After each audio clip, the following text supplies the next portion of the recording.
Hi, my name is Isaac Rosenfeld. I am a Solaris product manager. Welcome to the next installment of the Solaris Screencast series. This is going to be part 2 of the two-part series where I've invited Girish Mudalbayal, Senior Solaris Network Engineer from the Solaris team, to provide a demonstration of the Elastic Virtual Switch, which is a distributed virtual switch capability introduced in Solaris 11.2. Girish, over to you. In this demo, I'm using three physical machines. Two of them are being used as EVS node, in which we'll be instantiating various zones. The third machine, we're using it for manager and controller, so both the components are running on the same box. The top two terminals are for EVS nodes, and the bottom one is for manager and controller. Before we can start using Elastic Virtual Switch feature, we have to install two IPS packages. One package is called Service Network EVS, and the other package is RAD EVS controller. We need to install the Service Network EVS on every node in your data center. It's a mandatory EVS package. RAD EVS controller, you install it on only one machine, the machine that acts as a EVS controller. I have already went ahead and installed these packages on all of these things, all of these component machines. So PTT, info,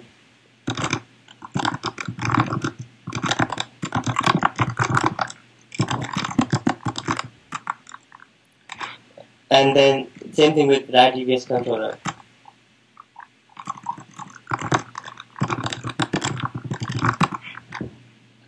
So the next step is to tell on each of the node we have to tell where to find the EVS controller. This is a multi-node setup, and EVS controller is the central of everything. So every node, including the manager, you need to tell as to where they can find the controller. For that, you would use the EVS alien command.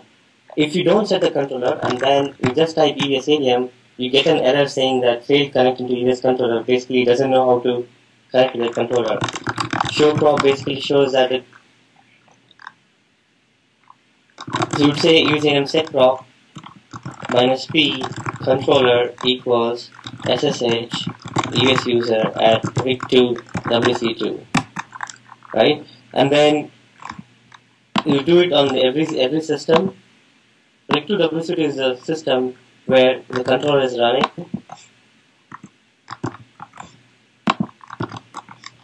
So even with controller set, you'll see that it's failing to connect to the EVS controller. The reason here is that we use SSH as the transport mechanism for communicating with the controller.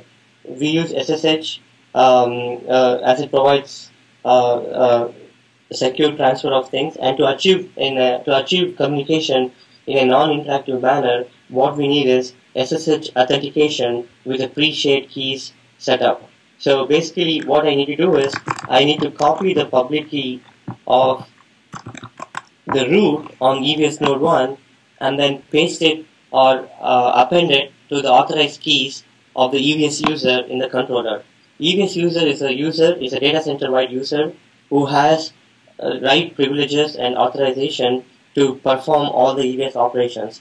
So when you install Service Network EVS IPS package, EVS user comes along with that package. So it's already created for users to use. So let's take the public key here, id.com. Okay, let's do the same thing here. Let's do the same thing on the EVS node 2 and same thing on the manager controller. Let's open up. Okay, now let's copy each of these three public keys into the authorized keys file of the EVS user. So EVS user home directory is in var user EVS user .ssh authorized keys, and then paste each one of these.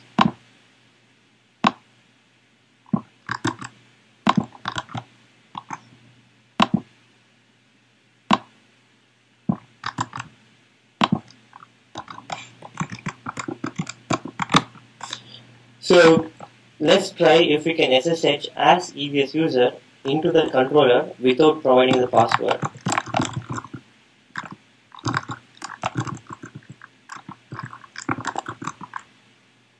Okay, you can.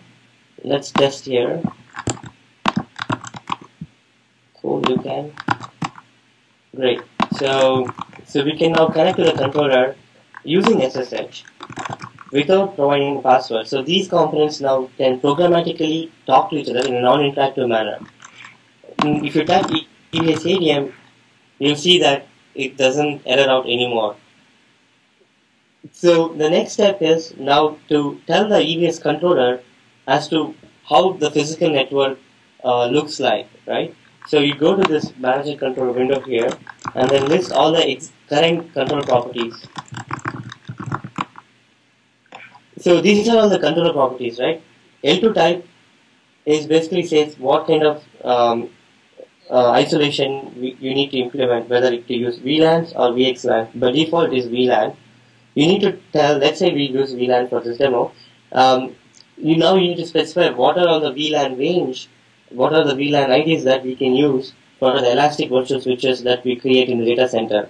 For the purpose of this demo, is use set control prop minus p VLAN range. We'll use 200 to 300 followed by 400 to 500. So basically you're saying that these VLAN IDs are available for elastic virtual switches, and the controller will use the VLAN IDs from this range. Next thing you have to tell is the uplink code. EBS ADM set control prop minus p uplink code. So uplink code is basically the physical data link on each of the EBS node on top of which VNICs will be created. So in our case, it will be net 2.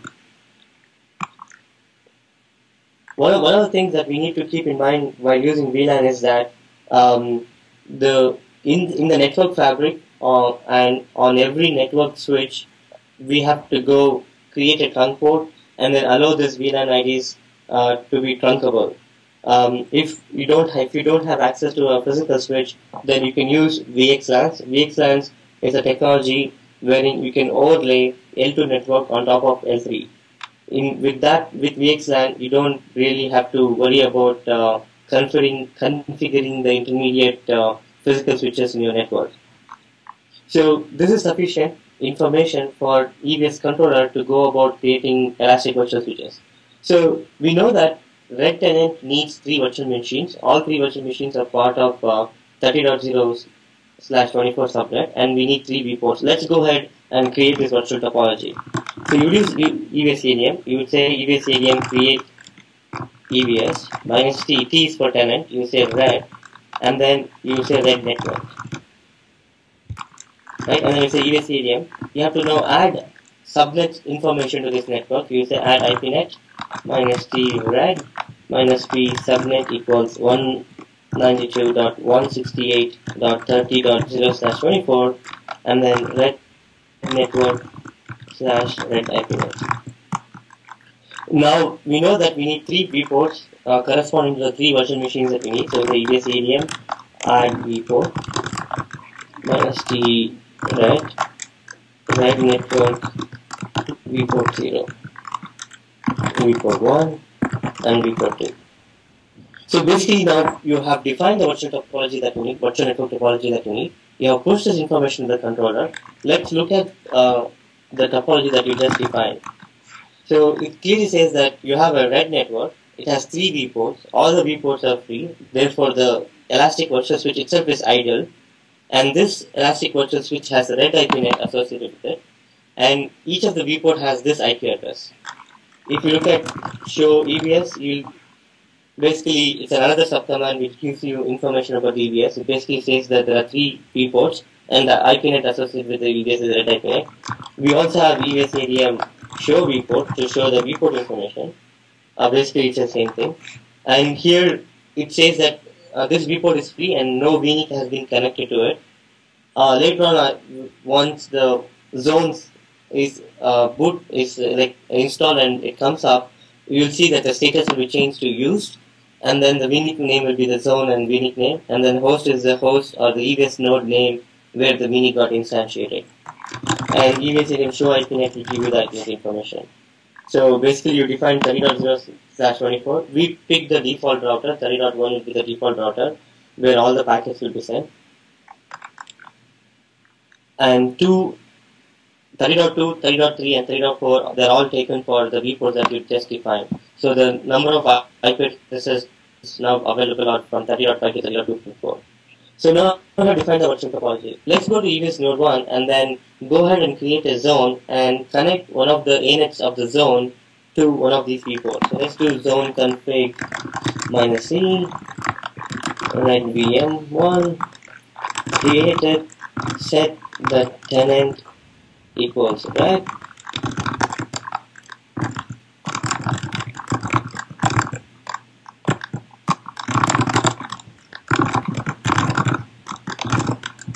So basically saying that this ANET should connect to red network at vport equal vport 0. If you notice, we have not provided any of the ANET information like MAC address, SLA properties and everything. Everything will be pulled from the vport and will be passed on to the ANET. And commit, exit.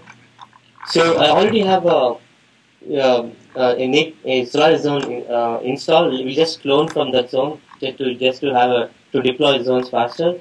With zone -c, write VM1, clone from nature.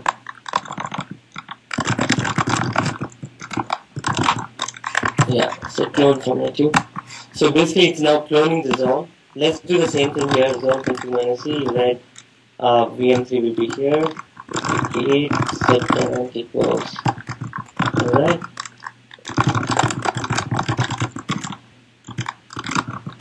Zero. Set EVS equals right network. Set report equals report 2 and connect exit. Let's kind of install the zone now through clone. VM3 clone from native.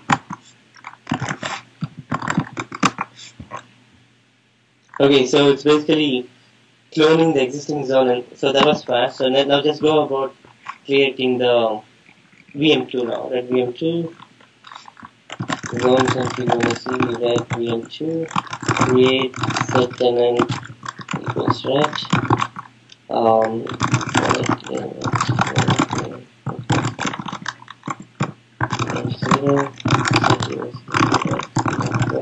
Set vport equals vport 1 and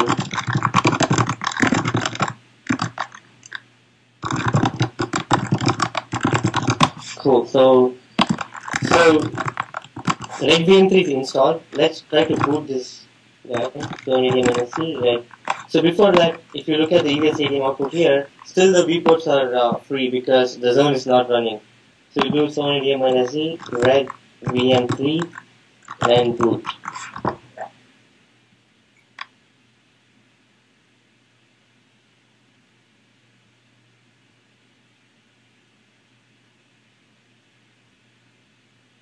So red VM3 is booting. If you look at the EVS ADM output here, you can see that vport 2 is now, the status has changed to used. It's being used by red VM3/net0, and this red VM3 is a zone name. It actually resides in TCX2270-17, which is basically EVS node 2. If you run uname -a, you'll see that. So this is the host, and on that host we have red VM3 running. So that's what this output says. Let's go ahead quickly and start these guys here. Red VM1 boot. So ADM -c, red VM2 boot. So quickly answers. We need to answer through the system profile.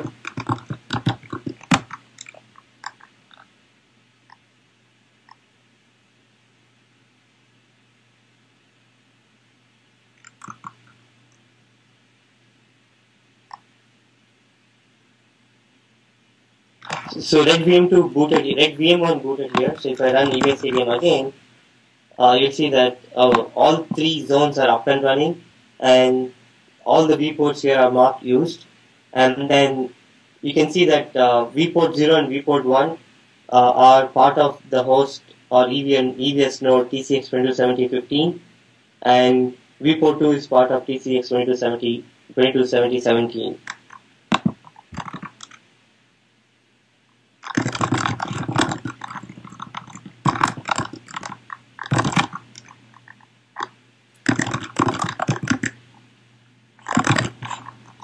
So we have all the three VMs up and running, as you can see from zone medium disk minus CV output. So one last thing that we need to do before we dwell in is we need to kind of answer through the sysconfig question. So just do zlogin minus c red VM1 here, and then zlogin minus c red VM3 here. Okay, just answer to this question. Just say red VM3.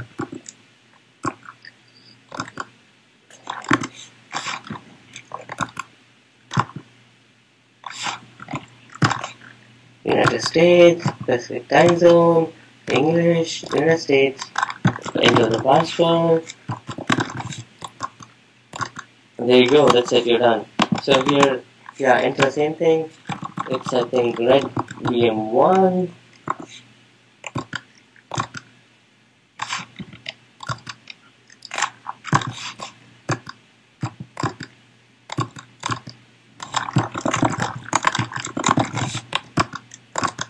Okay, cool. So you can see that the zone is booting up, and then in the EVS medium output here, you still see that all the ports are used. EVS is busy. Okay, let's log into the VM here, red VM root. Okay, I have a separate terminal here. Let's go there. Zlogin red VM3. If you run the ipadm command here, you see that it has the IP address was automatically plumbed inside the red VM3, and the IP address for that is 30.4. And if you actually look at the screen at the bottom here, we said that red VM3 / net0 connects to vport 2, and the IP address that for is 30.4. So obviously the 30.4 was here too. If you look at DDM show vnic minus output here, you see the IP address is MAC address is 2826D2E7. If you actually look at EVS ADM show vport minus O all, the MAC address for red network vport 2, which is basically red VM3 net0, is 2826D2E7, which kind of matches with the MAC address here. So basically, where I'm going with this is that each of the ANET inside the zone inherited the properties of the vport, and these vports were as specified by the tenants themselves. So if you want to push a different IP address or a MAC address, you could do so. If you want to specify a vport with specific SLA properties like maximum bandwidth of 5 GB and priority of high, you could do so on vport, and when the zone comes up and when the zone's vnic attaches to the vport, it kind of inherits all these properties onto itself. So we do centralized management of IP address, centralized management of MAC address, centralized management of vport properties in one single place that's on the manager and the controller. And on VM1 here, you see root, L1 admin, and then IPADM, same thing. So you got 30.2, and in the EVS ADM output here, we see that 30.2 is for red VM1 / net0, which is the case. If you run, now if you actually, let me go back to the EVS node one here. If you run DDM show vnic output here, and then you can see that show vnic minus the output here, you can see that red VM1 net0, the data link for red VM1 net0 is part of the tenant red, and it connects to EVS red network at vport 0, and it has a MAC address this. And we know that we use VLAN ID of 200 because we use VLAN as the network fabric. So that's EVS Stadium for you in a quick time I had.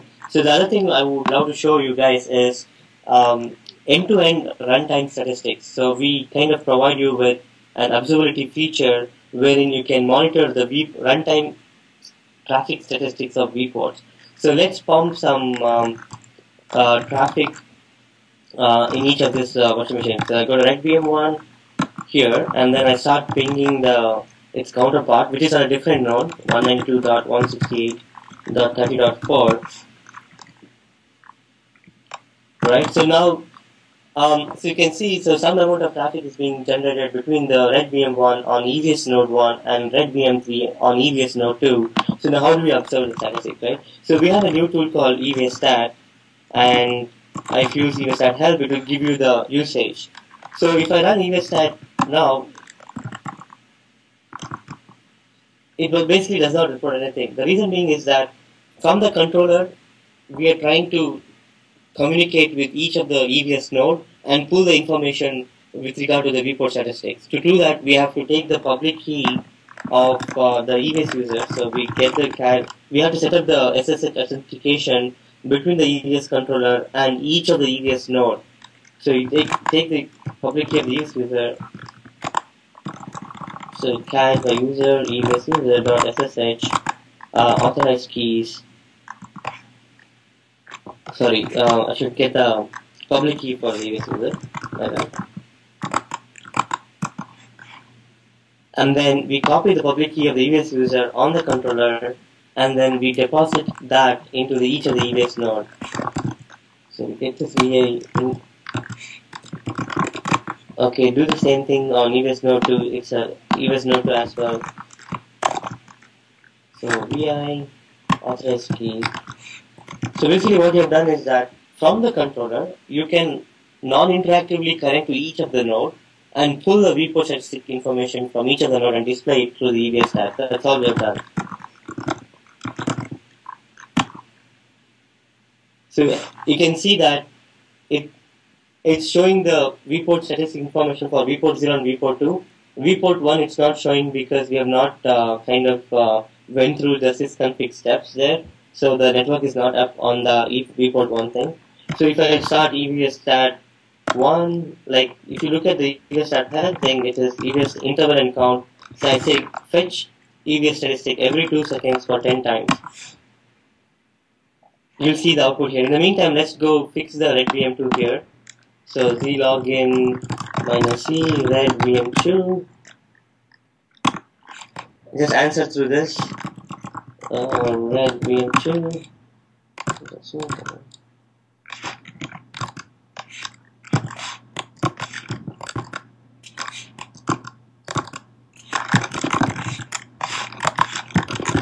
One of the ways that this may be simplified is to pass a pre-configured sysconfig profile to the zone when you create the zone to avoid these kinds of interactive questions. Absolutely, that's a very good point. I could have when I did clone from the already existing zone, if I had used -c and provided the sysconfig profile, then you would not have to go to each of these sysconfig. That's correct.